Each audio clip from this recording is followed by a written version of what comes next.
কুসুমের একতরফা প্রেমে নতুন মোড়। আয়ুষ্মান কি ফিরিয়ে আনতে পারবে তাকে? জি বাংলার জনপ্রিয় ধারাবাহিক কুসুম এবার গল্পে পৌঁছেছে এক আবেগঘন অধ্যায়। এতদিন দর্শকরা দেখছিলেন কুসুমের একতরফা প্রেম, কিন্তু এবার আয়ুষ্মান নিজেই বুঝতে পারছে তার গভীর অনুভূতি। গল্পের নতুন মোড়। কুসুম গ্রামে ফিরে গেছে, আর তার অনুপস্থিতিতে আয়ুষ্মান উপলব্ধি করেছে সে কুসুমকে ছাড়া থাকতে পারছে না। ভাই ঈশানকে সঙ্গে নিয়ে ছদ্মবেশে কুসুমের গ্রামে পৌঁছায় আয়ুষ্মান। কুসুমের বাবা ছবিতে তাকে চিনতে পারেন না, কিন্তু ইন্দ্রাণীর মনে সন্দেহ জাগে, এ কি তার বড় ছেলে?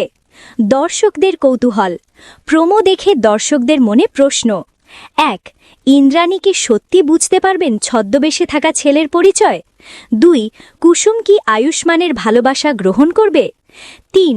দুজনের সম্পর্ক কি এবার পরিবারের স্বীকৃতি পাবে? ঈশানের ভূমিকা। ঈশান কুসুমকে বোঝায় আয়ুষ্মানের জন্য একমাত্র উপযুক্ত পাত্রী সেই।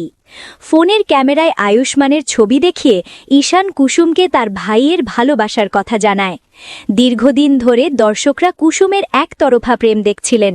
এবার আয়ুষ্মান কুসুমের সম্পর্কের সূচনা হতে চলেছে, যা টিআরপিতেও বড় প্রভাব ফেলতে পারে।